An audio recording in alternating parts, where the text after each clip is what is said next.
sakoma, kad kelionės turėtų būti prasmingos. Kelionės jaudina ir įkvepia, atgaivina ir žavi, moko ir kelia įvairius iššūkius. Nes norint mokytis, jaustis gyvybingesniems ir imlesniems, svarbiausia sulaužyti rutiną ir patirti nepatogumų. Tai mus pažadina.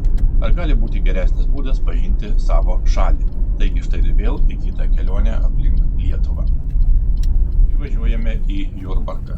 Jurbarkas tai miestas vakarų Lietuvoje, Žemaitijoje, Tauragės apskrityje, dešiniajame Nemuno krante, istorinėje Karšuvos žemėje. Pirmasis lankytinas objektas šiandien yra Vinco Grybo muziejus. Muziejus yra įsikūręs Jurbarko dvaro parke, tose pačiose autentiškose Jurbarko dvaro pastatuose, kuriuose tarpukario Lietuvoje skulptorius Vincas Grybas gyveno ir kūrė.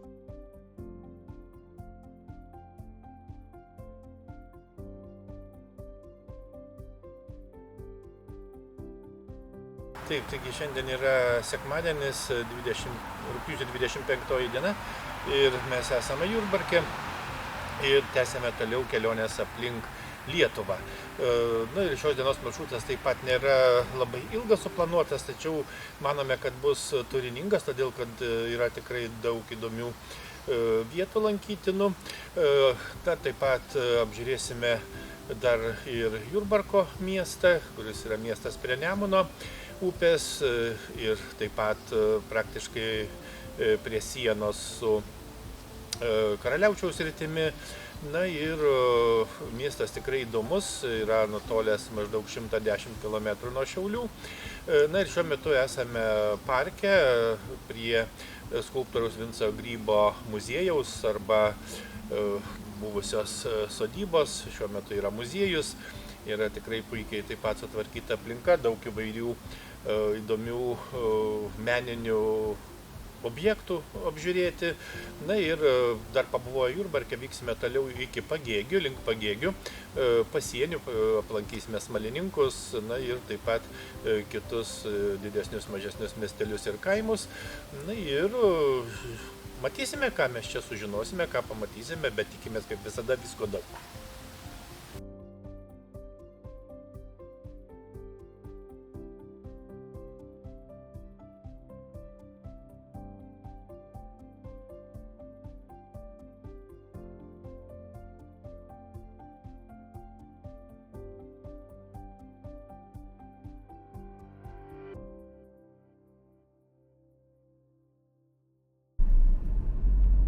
Atvykstame į Jurbarko dvarą. Jurbarko dvaras tai dvaras, kuris yra be abejo Jurbarke. Yra išlikę du dvaro pastatai, tai yra XIX amžiaus vidurio šoniniai rūmai, kurie kitaip vadinami oficinomis. Taip pat Jurbarko Kristaus Atsimainymo cerkvė, dvaro darbininkų gyvenamasis namas arba taip vadinamas kumetynas, ir žinoma parkas.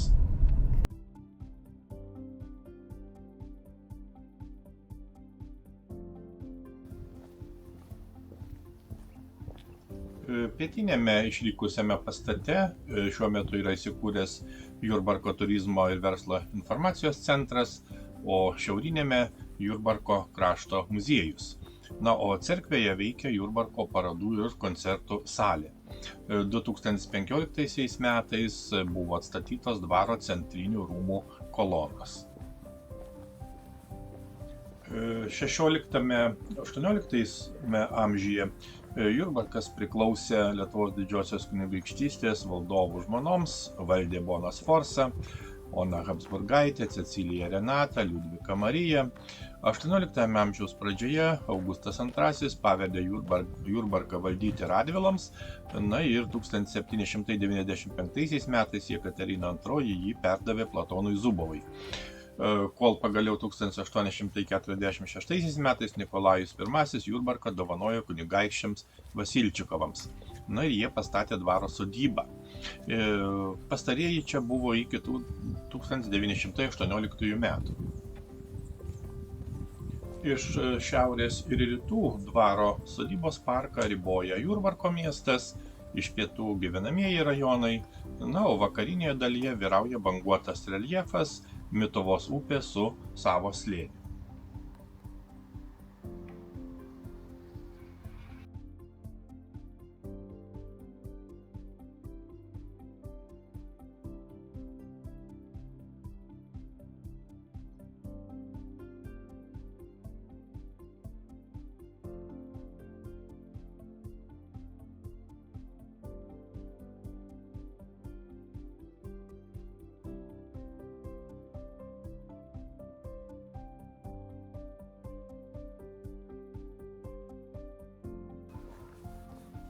Einame toliau ir kaip tik matome Jurbarko krašto muziejų, kuris buvo įkurtas 1991 metais buvusio Jurbarko dvaro valdytojų kunigaikščių Vasilčiukovų svečių namuose. 1991 metais atidaryta pirmoji fotoparoda skirta Jurbarko miesto Magdeburgo teisių suteikimo 380 metų sukakčiai. Na, o 1996 metais muziejus buvo įregistruotas kaip Jurbarko savivaldybės krašto muziejus.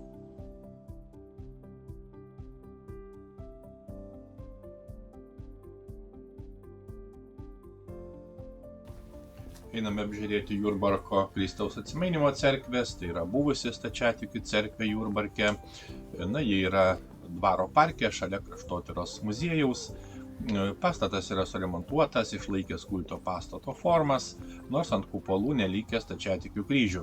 Ir čia yra įkurta Jurbarko krašto muziejaus parodų ir koncertų salė. Cerkvėje vyksta profesionalaus meno koncertai ir vaizduojamojo meno parodos.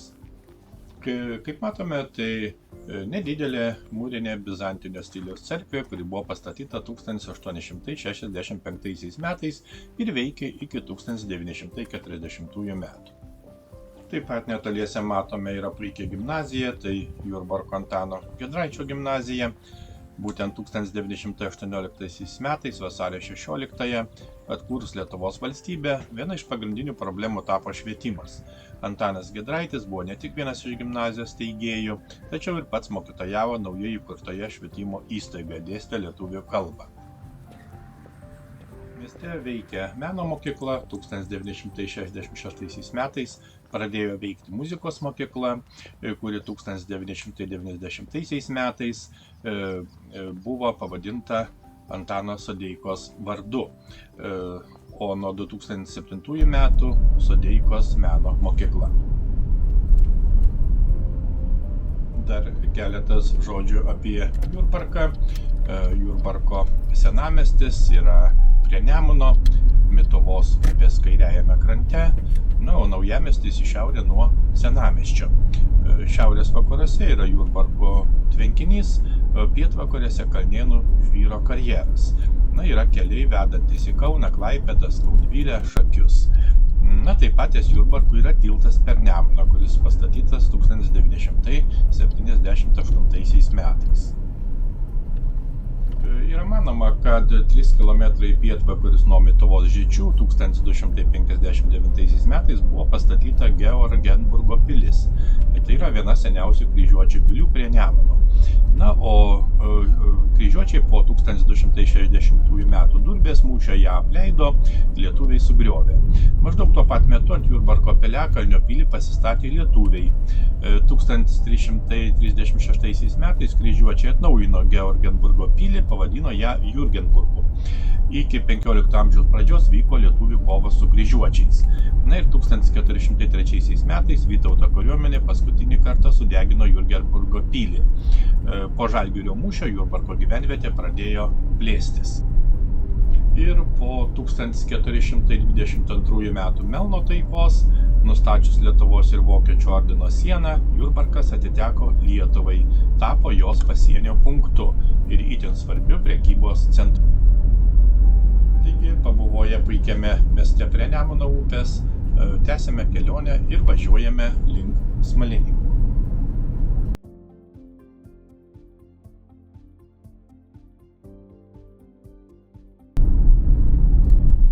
Artėjame prie kito miestelio, tai Smalininkai. Smalininkai yra nedidelis miestas Jurbarko rajono savivaldybėje, tarp Jurbarko ir Viešvilės, dešiniajame Nemuno upės krante. Įdomu tai, kad čia yra išlikusi seniausia Lietuvoje vandens matavimo stotis, įrengta 1811 metais. Pirmoji vandens matuoklė neišliko. Dabar išlikę yra akmeniniai laiptai, sumūryti 1886 metais, naudoti vandens lygiui matuoti.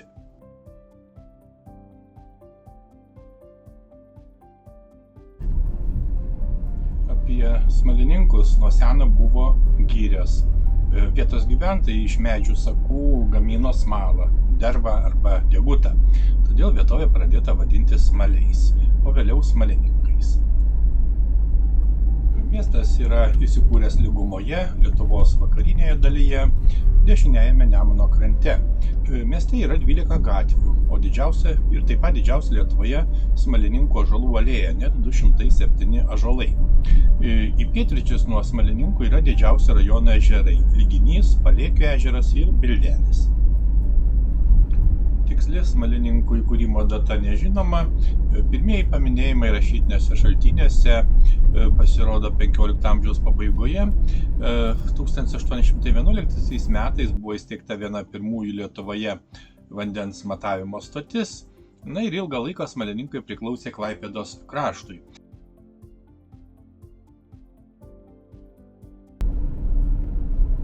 Taip pat reikia pasakyti, kad 1422–1923 metais Šventosios upeliu netoli Smalininkų ėjo siena tarp Lietuvos ir Vokiečių žemių.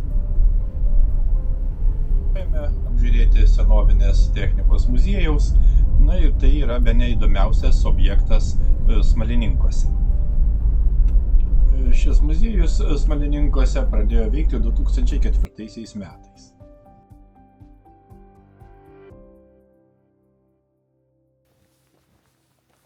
Muziejui pradžią davė jo įkūrėjo Justino Stonio tėvams ir seneliams priklausę dokumentai, knygos, įvairūs daiktai. Keliolika metų eksponatų buvo ieškoma Klaipėdos krašte ir be abejo visoje Lietuvoje. Jie buvo perkami arba gaunami dovanų.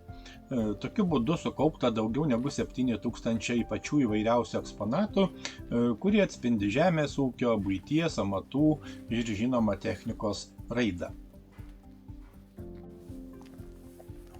Ir kaip matome, tai įvairūs senoviniai vidaus degimo varikliai, traktoriai, transporto technika, elektros, radijo, kino, foto ir kita senovinė technika. Žinoma, kartu taip pat eksponuojami ir įvairūs kitokie senoviniai daiktai, nuo mėsmalių iki skaičiavimo mašinų. Buvo renkamas ir toliau be abejo renkamas kultūrinis paveldas, susijęs su švietimu, mokslu, istorija. Muziejus nuolat pildomas naujais eksponatais. Senovinės technikos muziejuje galima pademonstruoti 34 senovinės gamybos technologijas ir net 19 amatų, pradedant bitininkystę ir baigiant geležies išgavimu iš balų rūdos. Be abejo, ši technologija atkurta Kauno technologijos universitete ir buvo pasiūlyta įdiegti Smalininkų muziejui. Reikia taip pat pasakyti, kad muziejus yra įsikūręs miestelėje esančioje sodyboje su tikrai gražia aplinka. Čia daug medžių, kitų želdinių, yra poilsio zona, tvenkinys, kuriame galima irstytis, o ant kranto kūrenti laužą ir žinoma pasistatyti palapines.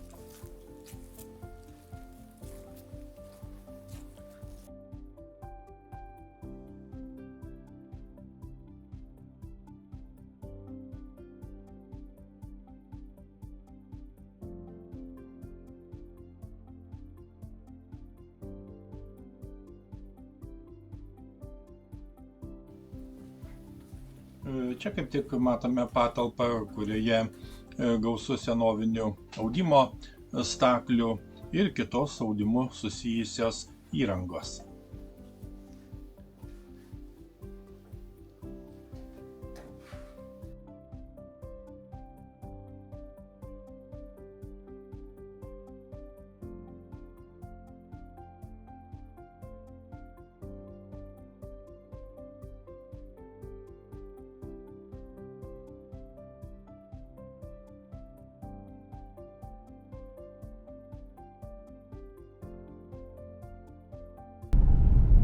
Miestelyje taip pat yra Smalininkų technologijų ir verslo mokykla, tai yra profesinio mokymo įstaiga ir jos pagrindinė veikla be abejo yra švietimas, o pagrindinė veiklos rūšis yra profesinis mokymas. Mokykloje teikiamas pirminis ir tęstinis profesinis mokymas.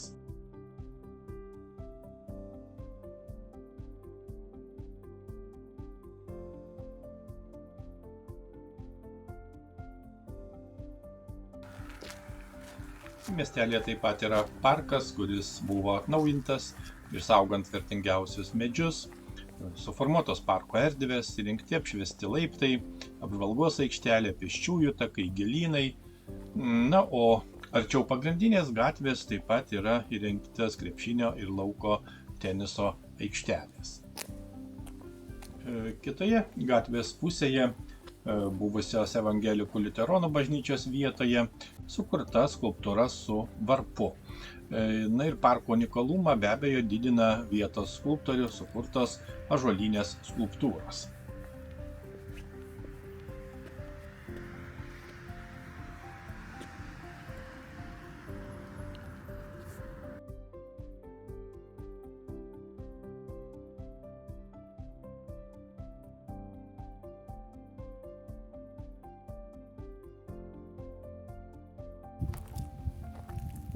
Kai kurios medinės skulptūros, žinoma, šiek tiek senstelėjo, papilkėjo, bet atsirado ir naujų akcentų, pavyzdžiui, dailininkės Meškaitytės suolelis, jos grafiti ant sienos parko prieigoje.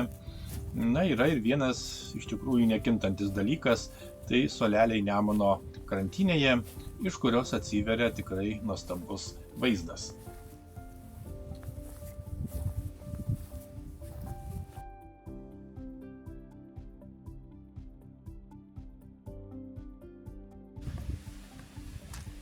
Miestelis tikrai yra išskirtinis ir jo išskirtinumą pirmiausia lemia tai, kad čia nuo senų laikų ėjo riba tarp skirtingų pasaulių, skirtingų valstybių, skirtingų tikėjimų, skirtingų santvarkų. Šalia miesto tekantis Šventosios upelis, kuris dabar yra papuoštas Mažosios Lietuvos ženklu, kažkada buvo skirtis tarp Skalvių ir Panemunių aukštaičių. Dar nuo kunigaikščio Vytauto laikų čia ėjo vienas iš pagrindinių kelių į vakarų Europą. 1422 metais Melno sutartimi tarp Kryžiuočių ordino ir Lietuvos didžiosios kunigaikštystės Smalininkai tapo valstybinė siena, kuri vėliau skyrė Prūsiją ir carinę Rusiją. Na ir dabar Smalininkai tebėra pasienis, nuo jų krantų žvelgiama į kitoje Nemuno pusėje esantį Karaliaučiaus kraštą. 1886–88 metais Smalininkuose buvo įrengtas uostas, pastatytos upinių laivų dirbtuvės. Nuo Jurbarko iki Smalininkų Nemunas buvo platus ir negilus, o jo žemupys nuo Smalininkų gilesnis, reguliuojamas nuo 1840 metų. Apžiūrime geležinkelį, tai Tilžės Pagėgių Smalininkų siaurukas, siaurasis geležinkelis, kuris veikė Tilžėje ir Klaipėdos krašte iki Antrojo pasaulinio karo pabaigos.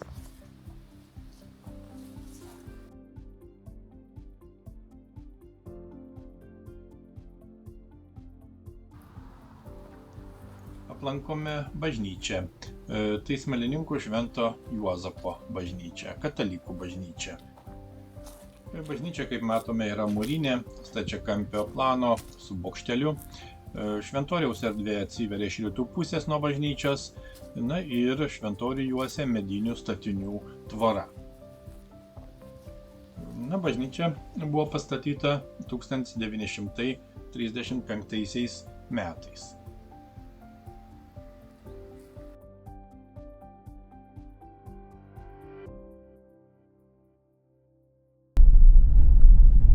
Nemuno pakrantė, žaluma, miškai, geras susisiekimas ir žinoma aktyvi vietos bendruomenė. Nesunku suprasti, kodėl Smalininkai yra toks įdomus ir žavus Mažosios Lietuvos miestelis.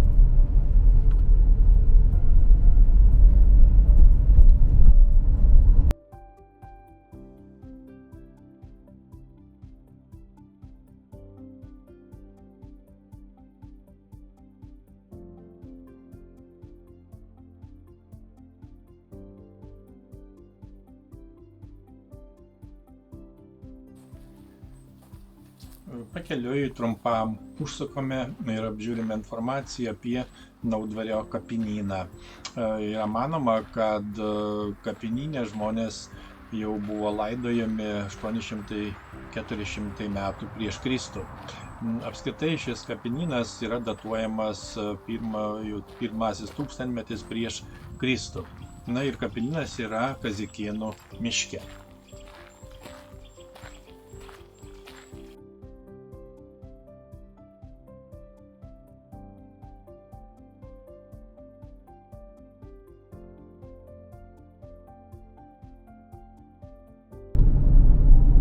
Važiuojame į kitą nedidelį miestelį, tai Viešvilė. Viešvilė miestelis Jurbarko rajono savivaldybė, 24 km į vakarus nuo Jurbarko.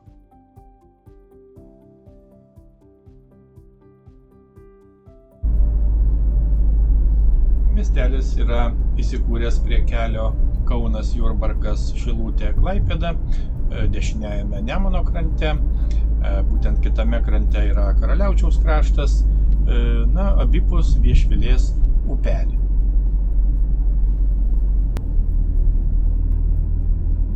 Į šiaurę nuo miestelio yra Viešvilės rezervatas, kuris yra garsus savo pelkėmis.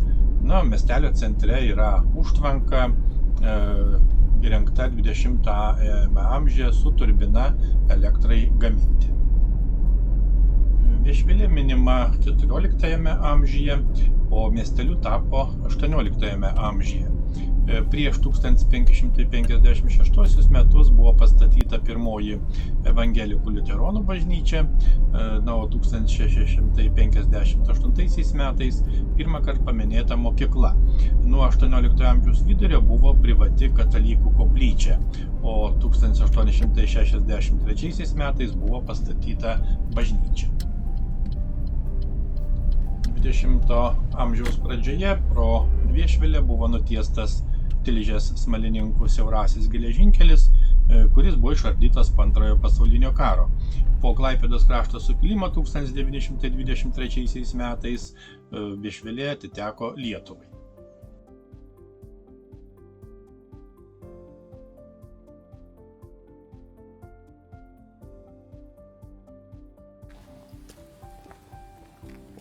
Einame apžiūrėti parko ir taip pat jame įrengto žuvitakio. Reikia pasakyti, kad nuo pat miestelio centre įrengto žuvitakio prasideda Viešvilės pažintinis pėsčiųjų maršrutas, kuris 4 km veda miestelio apylinkėmis. Viešvilės pažintinis maršrutas dalį kelio eina Viešvilės valstybinio gamtinio rezervato riba. O kaip žinia, rezervatas yra griežtai saugoma teritorija, kurioje lankytis be lydinčio asmens arba leidimo griežtai draudžiama.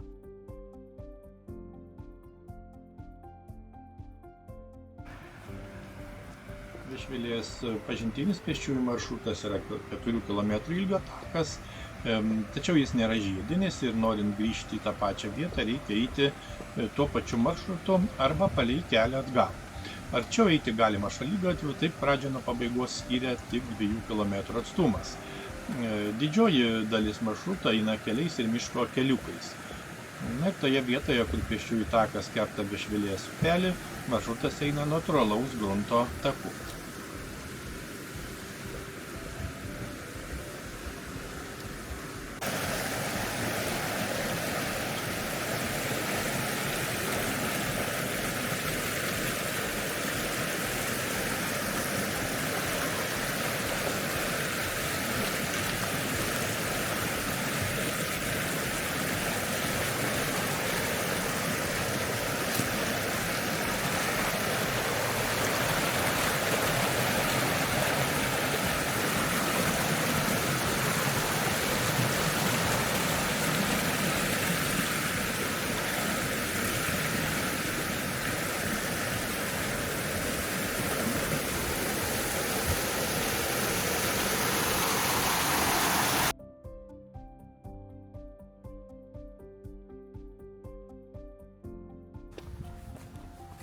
Viešvilės upė yra dešinysis Nemuno intakas, upės ilgis 22 km.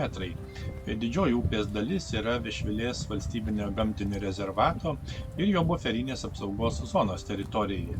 Tai buvusi vertinga lašišinė upė, turėjusi gausią šlakių populiaciją. kuri dėl prieškarėje ant upės pastatytų tvenkinių su žuvims nepraeinamomis užtvankomis praktiškai visiškai sunyko, kadangi žuvis negalėjo pasiekti aukščiau tvenkinių esančių nerštaviečių. Atsižvelgiant į upės ichtiologinę vertę ir potencialias žuvų, ypač lašišinių ir kitų migruojančių žuvų rūšių išteklių atkūrimo galimybės, Viešvilės upės užtvankose pasiūlyta pastatyti žuvų pralaidas arba kitaip vadinamus žuvitakius. Kaip tik ką tik prieš tai matėme įrengtą žuvų taką. Kaip matome, miestelio centre esantis parkas yra puikiai sutvarkytas, įrengti pasivaikščiojimo takai ir, žinoma, laisvalaikio aikštelės. Didžiausias miestelio pastatas yra 1902 metais statyti teismo rūmai, kuriuose 1956 metais buvo įkurti Viešvilės vaikų namai. 20 amžiaus pradžioje visame Klaipėdos krašte tebuvo 5 teismo apygardos. Iki 2024 metų rugpjūčio pabaigos miestelyje veikia pagrindinė mokykla, o nuo šių metų rugsėjo mėnesio mokykla tampa Jurbarko Vytauto Didžiojo pagrindinės mokyklos Viešvilės skyriumi. Po reorganizavimo Viešvilės skyrius ir toliau vykdės iki mokyklinio, priešmokyklinio, pradinio ir pagrindinio ugdymo programas bei kitas švietimo programas.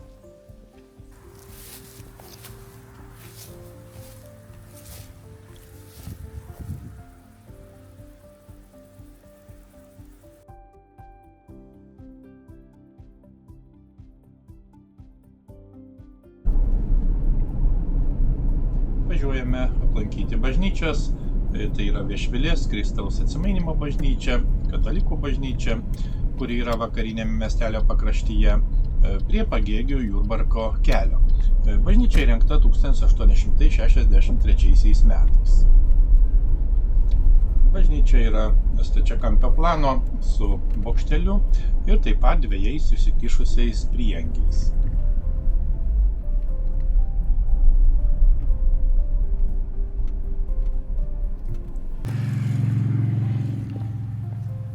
Prie bažnyčios taip pat yra įrengtas Lurdas.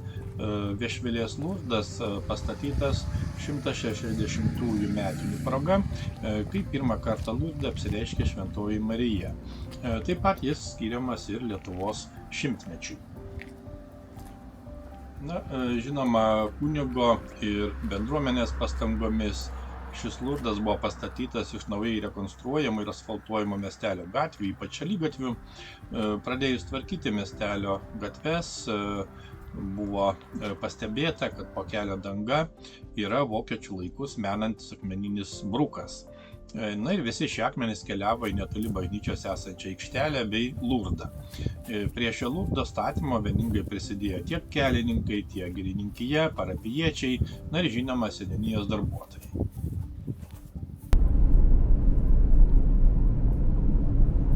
Tad trumpai pabuvoję Viešvilėje, šiame tikrai gražiame miestelyje, tęsėme kelionę toliau.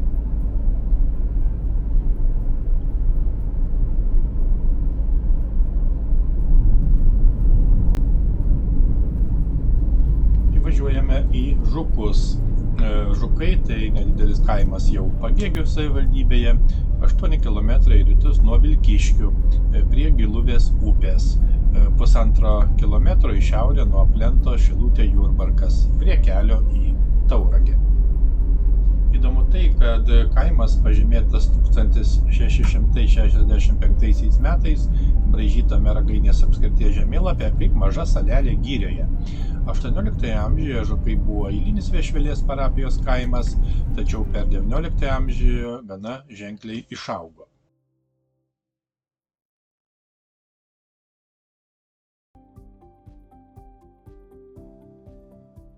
Apžiūrime Evangelikų liuteronų bažnyčią, kuri buvo pastatyta 1907 metais. 1947 metais bažnyčia buvo uždaryta, sovietmečiu buvo paversta sandėliu. 1998 metais bažnyčia oficialiai sugrąžinta parapijai.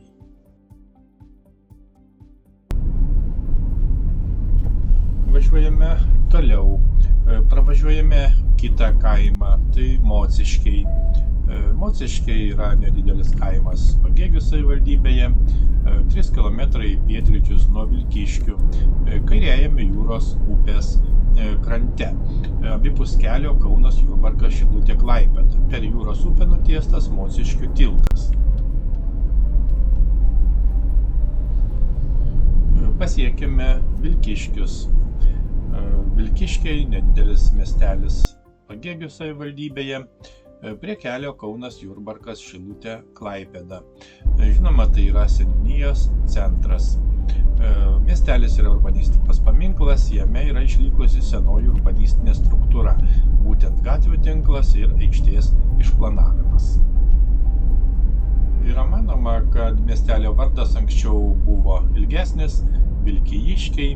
Tai vietovardis veikiausiai atsiradęs iš upės Vilka arba Vilkė, vardo gretiminės lyties Vilkija.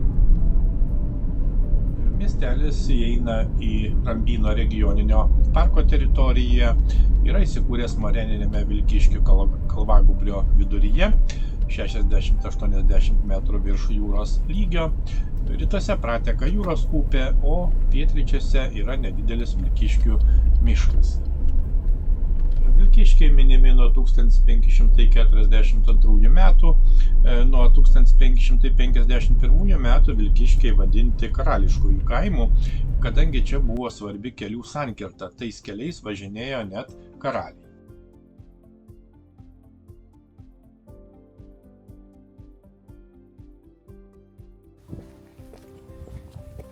Apžiūrime dvarą. Dvaras įkurtas 1628 metais.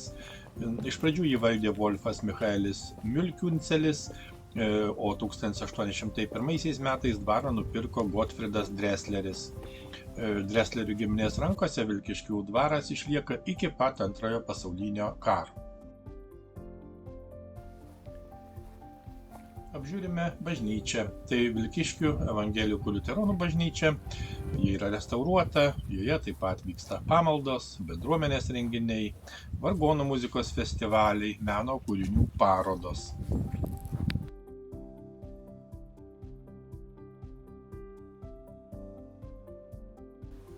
Miestelis yra spindulinio plano, savaiminės raidos, iš esmės susidaręs iki 18 amžiaus pabaigos. Pagrindinės gatvės sudaro dvi sankryžas. Senojoje dalyje vyrauja 19 amžiaus pabaigos, 20 amžiaus pradžios vieno ar dviejų aukštų mūriniai pastatai. Yra ir 20-ojo amžiaus antros pusės tipinių statinių. Na, taip pat gausu įvairių želdinių.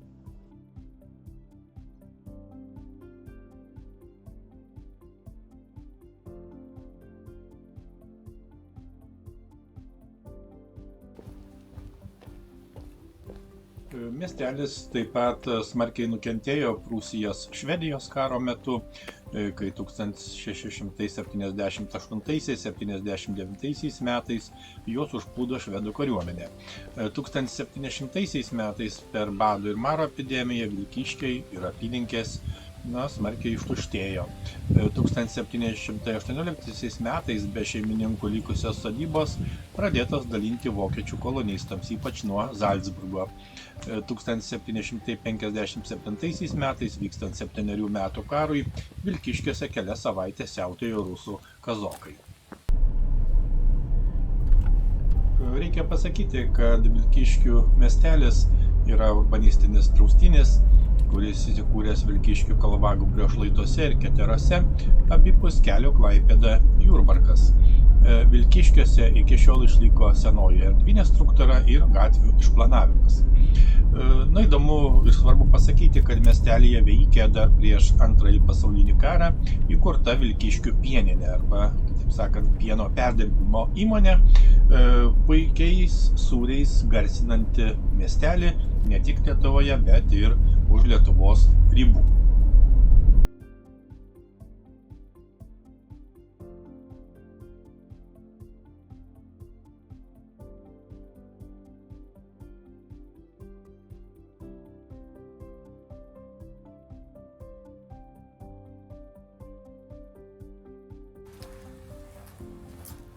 Apžiūrime miestelio gimnazijoje įrengtą edukacinę erdvę Amžinasis sodas. Gimnazija yra edukacinių erdvių konkurso nugalėtoja, o konkurso tikslas – aktyvinti mokyklų tikslingą, darnų ir estetišką edukacinių erdvių kūrimą ir kūrybišką jų naudojimą mokinių ugdymo procesui organizuoti. Žinoma, įtraukiant į praktinę veiklą visą mokyklos bendruomenę.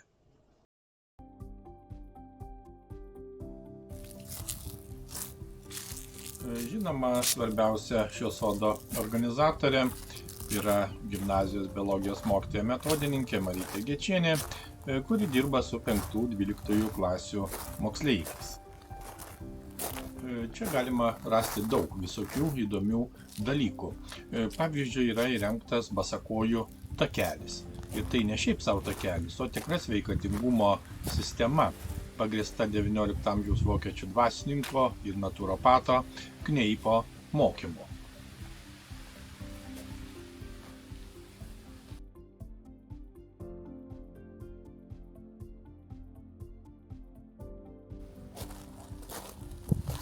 Taip pat šitame sode galima rasti meteorologinę stotelę, o tai jau yra biometeorologija, meteorologijos mokslo šaka, kuri tyrė atmosferos ir biologinių procesų sąveiką.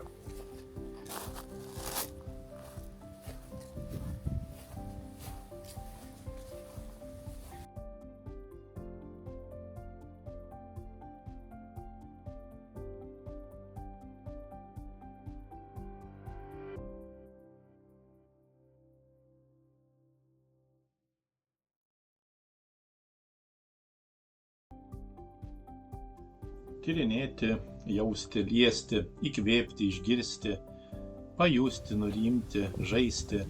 Visi šie žodžiai tikrai telpa šioje puikioje edukacinėje erdvėje, kurią pasitaikius galimybei tikrai patartina aplankyti.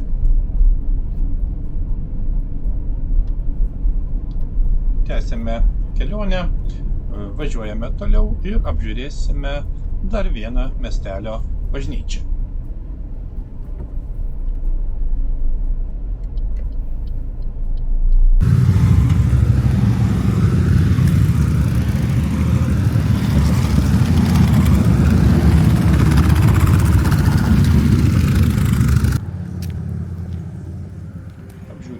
Bažnyčia, tai Vilkiškių Šventosios Onos bažnyčia, katalikų bažnyčia, kuri pavadinta Šventosios Onos vardu. Bažnyčia įrengta 1958 metais. Bažnyčia yra stačiakampio plano su šoninė zakristija, bokšteliu, yra 3 altoriai, o šventorijoje taip pat stovi varpinės ir parapijos namų pastatas. Vilkiškių seniūnijoje 2024 metų pradžios duomenimis gyvena 1295 gyventojai. Seniūnijoje yra net 24 kaimai. O Vilkiškiai senas istorinis miestelis, mažosios Lietuvos miestelis ir su jo turtinga istorija tikrai pravartu susipažinti, o miestelį būtinai aplankyti.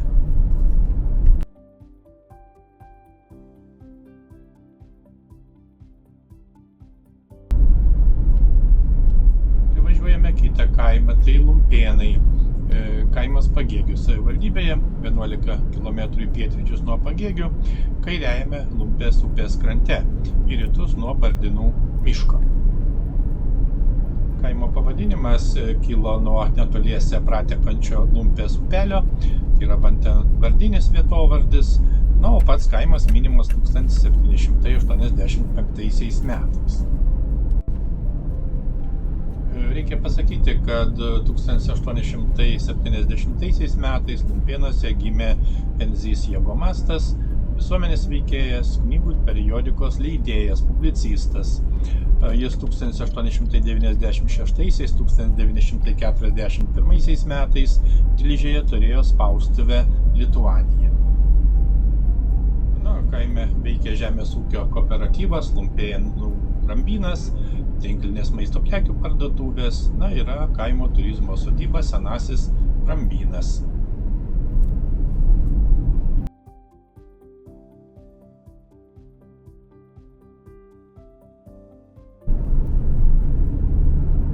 Važiuojame toliau link itin įdomaus objekto.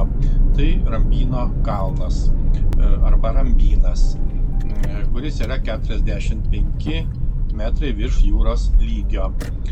Tai yra kalva maždaug 2 km į pietus nuo Lumpėnų Pagėgių savivaldybėje, dešiniajame Nemuno krante. Rambynas tai yra Skalvių genties šventvietė, vėliau tapusi lietuvybės puoselėjimo simboliu. Ir dėl savo iškilios istorijos apipintas legendomis ir padavimais. Kaip tik matome aukurą, kuris naujai pastatytas 2011 metais. Nuo 1993 metų Rambyno kalnas, kaip nacionalinis kraštovaizdžio ir mitologinis paminklas, įrašytas į kultūros vertybių registrą.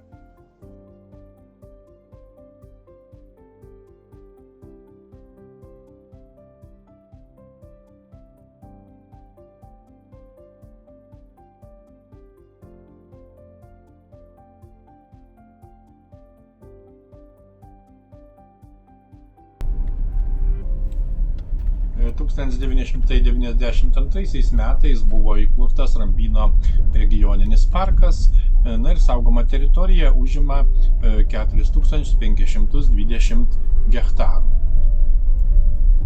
Regioninio parko direkcija yra Vitėnuose, o parkas įsteigtas Nemuno žemupio kraštovaizdžių, jo gamtinei ekosistemai ir kultūros paveldo vertybėms išsaugoti.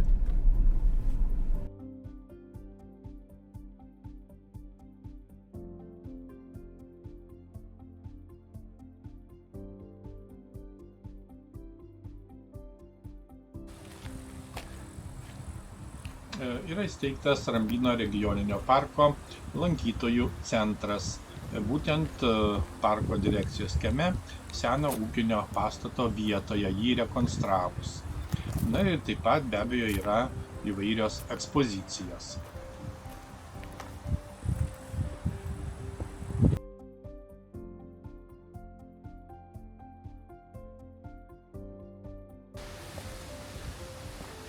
Apžiūrime kapinaitės, tai yra Bitėnų kapinės, 1 km į rytus nuo Rambyno kalno. Kapinės yra įtrauktos į kultūros paminklų registrą. 1991 metais buvo paskelbta nacionalinė talka, iškirsti krūmai, beverčiai medžiai, išvalyti brūzgynai. Atsiskleidė nuostabus vietovės grožis, pasimatė užmiršti kapai, seni antkapiai bei paminklai.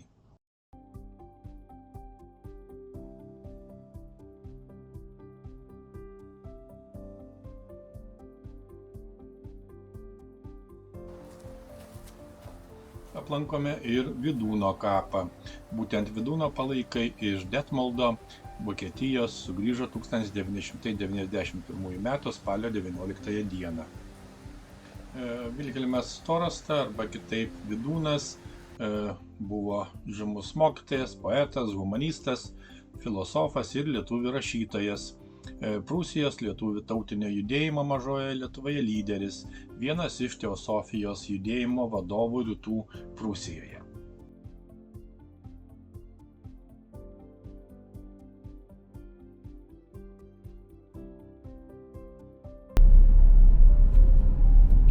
Važiuojame apžiūrėti dar vieno muziejaus, būtent Martyno Jankaus muziejus.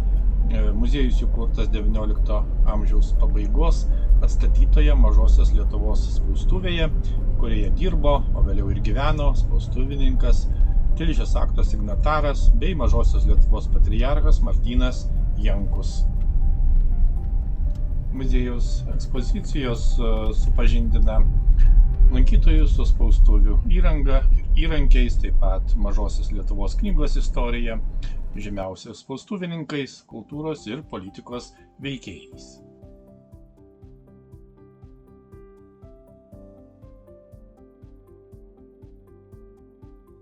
Taip, taigi atvykome į Martyno Jankaus muziejų ir tai yra tikrai labai fantastiška puikia vieta. Ką tik apžiūrėjome Rambyno kalną, pabuvojome ant Rambyno kalno, taip pat aplankėme kapinaitės. Na ir čia šiuo metu esame būtent muziejaus teritorijoje ir matome yra paveikslų sodas. Aplink visur yra fantastiški puikus paveikslai, tikrai vieta, kuri verta dėmesio ir tikrai verta būtina aplankyti. Na, eisime apžiūrėti paveikslų ir kiek tai manoma, jų čia tikrai labai gausu.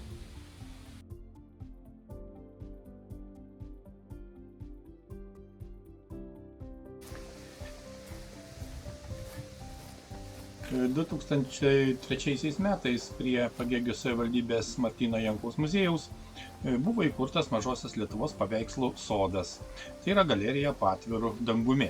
Dideli monumentalūs dailininkų darbai, tapyti ant medžio skydų, eksponuojami 4 hektarų plote. Na ir kasmet nauji dailininkų darbai visuomeniai pristatomi tradicinės vadinamosios sueigos pas Martyną Jankų metu. Mažosios Lietuvos paveikslų sodas pradėjo jau antrąjį savo dešimtmetį. Tai unikalus analogų Lietuvoje ir Europoje neturintis lankytinas objektas, kuris įamžina Mažosios Lietuvos kultūros paveldą, na ir žinoma žavi lankytojus ir laukia jų ištisus metus.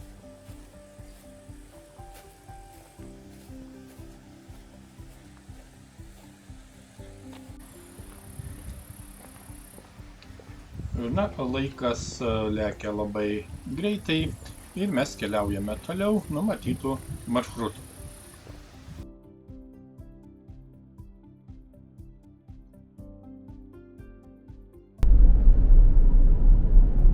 Privažiuojame paskutinį kaimą mūsų maršrute, tai Mikytai, kaimas Pagėgių savivaldybėje, 2 km pietryčius nuo Pagėgių.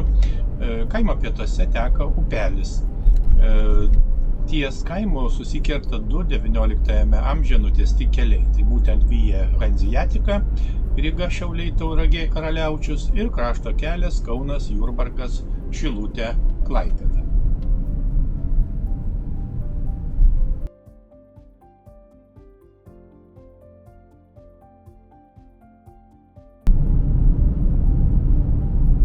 Įvažiuojame į dar vieną nedidelį miestą, tai Pagėgiai. Ir tai yra galutinis šios dienos maršruto taškas. Pagėgiai yra miestas vakarų Lietuvoje, Klaipėdos krašte, Tauragės apskrityje ir prie jau minėto kelio Kaunas, Jurbarkas, Šilutė, Klaipėda. 30 km į pietvakarius nuo Tauragės.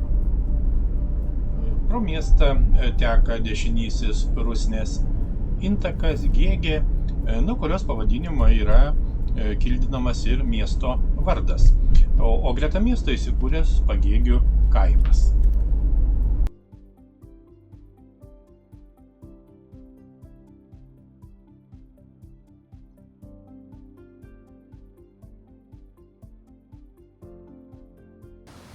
2018 metais buvo minimas Tilžės akto 100-metis, būtent Mažosios Lietuvos prisijungimo prie Didžiosios Lietuvos akto diena. Ta proga Pagėgiuose buvo atidengtas paminklinis ženklas. Miestelėje taip pat žinoma yra bažnyčia, tai yra Šventojo Kryžiaus bažnyčia, katalikų bažnyčia Pagėgiuose, naujai pastatyta 1997 metais senosios bažnyčios vietoje. Taigi, atvykome į Pagėgius, tai yra galutinis mūsų šios dienos maršruto taškas, Pagėgių miestas, nedidelis miestas, rajono savivaldybės centras. įveikėme tikrai įdomų, neilgą, tačiau labai įdomų ir prasmingą maršrutą. Ryte pradėjome Jurbarke, dar apžiūrėjome Jurbarką, na ir vykome maršrutu nuo Jurbarko iki Pagėgių ir taip pat žinoma pasienio. Na, pirmiausia, aplankėme Smalininkus ir Smalininkuose vienas įdomiausių be abejo objektų yra technikos muziejus. Tikrai įspūdingas muziejus, kuriam apžiūrėti turbūt nepakaktų ir kelių dienų.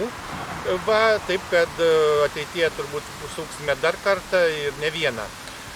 Na, po to be abejo aplankėme Vilkiškius, taip pat Viešvilę, na ir dar keletą kitų mažesnių vietovių. Na ir antras toks, sakykime, galbūt labiausiai įspūdingas objektas, tai būtent Rambyno kalnas. Pabuvojame ant Rambyno kalno, kur atsiveria iš tikrųjų fantastiški vaizdai, vietovės. Na ir žinoma, taip pat aplankėme Martyno Jankaus muziejaus, paveikslų sodą. Na ir visko papasakoti ir apžiūrėti iš ties neįmanoma per vieną dieną. Na ir Pagėgiai, kaip jau minėjom, nedidelis miestelis, nutolęs maždaug 30 km nuo Tauragės, tai yra Tauragės apskrityje, vakarų Lietuvos miestas. Na ir kiek dar spėsime, apžiūrėsime Pagėgius ir šios dienos maršrutą baigsime. Na ir pabaigai keletas istorinių faktų. Pagėgių kaimas pirmą kartą paminėtas 1307 metais. 1848–53 metais šalia Pagėgių nutiestas Tilžės Klaipėdos plentas, o kiek vėliau geležinkelis. Pagal 1919 metų Versalio sutartį Pagėgiai ir visas Klaipėdos kraštas buvo atskirti nuo Vokietijos. 1990-aisiais atkūrus Lietuvos nepriklausomybę, miestas vėl tapo svarbiu pasienio punktu. 1999 metais buvo įsteigta Pagėgių savivaldybė. Daugiau apie Pagėgius jau kitos kelionės metu.